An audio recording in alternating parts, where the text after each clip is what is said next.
The fishing village of Palacios is struggling to survive an environmental disaster, an oil spill at sea. Local fishermen have been out of work for a year since the toxic substances had spread for hundreds of miles, killing sea inhabitants daily. To prevent an economic crisis and get their jobs back, fishermen are taking part in cleaning up the pollution in the sea. One of the coast's best sailors, nicknamed Sharko, becomes another oil spill victim. During the cleanup, he inhales a large amount of sprayed dispersant and falls overboard, receiving chemical burns on part of his body. After the tragic accident, the man became disabled and can only breathe with the help of an oxygen tank. Sharko takes the tragic incident hard because now life at sea has been taken from him. From a successful fisherman, who got his nickname by catching fish as easy as a great white shark, he becomes an isolated outcast, joked about by his former colleagues. Walking along the coast daily, Sharko finds corpses of birds and fish covered in a thick layer of oil. He sends them to the front office of the oil company responsible for the oil spill. Despite the lingering danger, the senator assures the villagers that the sea has been thoroughly cleaned of chemicals. The excited fishermen gather at the bar and talk about their past adventures at sea. Sharko also walks into the bar and listens in silence to the tales of his former colleagues. One of the men excitedly recounts how their crew got lost, and a pack of hungry mermaids surrounded their boat. To make the story more intense, he describes how the mermaids dragged him overboard and began biting off pieces of meat from him. The bar patrons are skeptical about his story, but the man exposes his torso and shows the bite marks. The fishermen are preparing for the new fishing season starting tomorrow. Sharko decides to break the silence and tells the fishermen that there will be no fish this year because the bay water is still filled with oil residue. He advises them not to get their hopes up and says that everything the senator says about the sea being cleaned is a lie. The fishermen don't take Sharko seriously, thinking he is just speaking out of hatred. After the bar, Sharko sits in his car, lost in his sadness. His former shipmate, Breezy, knocks on his door and asks to borrow his boat. He had screwed Sharko over before, and since then, he has not trusted his ex-partner, so he refuses to do him a favor. The next day, the fishermen go out into the ocean while Sharko sits at home listening to their conversations on the radio transmitter. Despite the man's warning, they all happily anticipate a great catch. Feeling angry and helpless, Sharko freaks out and turns off the receiver. The man goes to the Gulf shore again, where he finds a dead fish thrown ashore. He takes the fish with him as proof and is about to leave when suddenly he notices a massive fin of something in the distance, sticking out from behind some rocks. Sharko decides to check what other dead critters were thrown on the shore and comes closer to the rocks. Looking at his find, the fisherman realizes that he found a real mermaid and retreats in horror. Having recovered from the shock, the man decides to check if the mermaid is alive and pokes her with a stick. Sharko, overwhelmed with happiness, gets no reaction and decides to take the creature he found home with him. At home, Sharko fills the bottom of the bathtub with ice and places the mermaid's lifeless body there. The voices of other fishermen are heard on the radio, who encounter only deformed fish in the ocean and slowly begin to realize that Sharko was right. But the man no longer cares about the recognition of his fellow fishermen because today, he caught the biggest catch of his life. He looks at his reflection in the mirror, removes his oxygen tank, and covers the mangled part of his face with his palm. He now feels confident and full of energy, just as he was before his accident. Still, in joyous euphoria, Sharko takes the radio under his armpit and starts to dance and sing along to a song about the fisherman's daughter. Suddenly his merriment is interrupted by a phone call. He receives a call from a lawyer offering to participate in a class action lawsuit against the oil company that caused him to suffer last year. Sharko does not listen to the lawyer and hangs up on him. After the call, he sinks back into his depressed state and spends the rest of the day drinking and watching television. Sharko is distracted from his dreary pastime by sounds coming from the bathroom. The man cautiously sneaks into the bathroom and notices that his find is alive and very aggressive. The fisherman closes the door to his room for the umpteenth time. Armed with his gun, he goes back into the bathroom, where the enraged mermaid immediately attacks him. The man falls and drops the gun.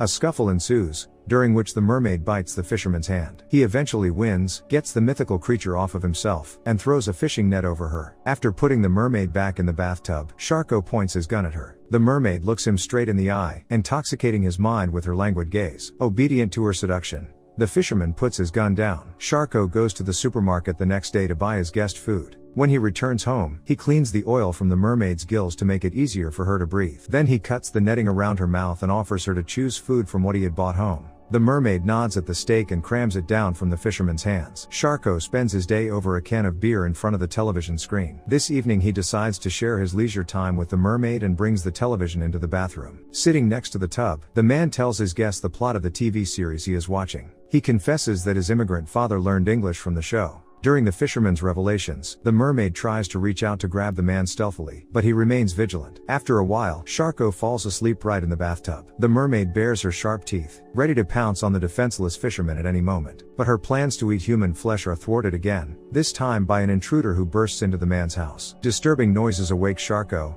and he returns to the living room to find out who has come to see him. The intruder turns out to be Breezy, stoned out of his mind, wanting to steal the radio from his former boss secretly. Sharko yells at the burglar and tells him to get out of the house before he calls the police. An altercation breaks out between them, and because of Sharko's health, his opponent has a clear advantage in strength. The heated situation is saved by the mermaid, who bangs her tail against the side of the tub. Breezy makes his way into the bathtub, where he discovers the mythical girl. Out of amazement, he calms down and tells Sharko that he can sell the catch for a great deal of money. But Sharko is adamant and plans to release the mermaid back into the ocean after the water is clear of oil. The former shipmate tells Sharko that mermaids cannot be kept in a bathtub, so he builds a makeshift aquarium inside the house out of whatever he had lying around. Sharko suggests that his old partner give up drugs and stay at his house to help him with the mermaid. He doesn't listen to his old boss and continues to fool around, proud that he has seen a mermaid. Sensing something amiss, Sharko warns him that he must not tell anyone about his find, or the mermaid will be hunted down. He suggests they work together again as a team and keep their catch a secret. Breezy stays sour and reminds Sharko that he constantly told him off in the past. Sharko responds by saying he acted that way because he saw his true potential and wanted to see him reach it. After those words,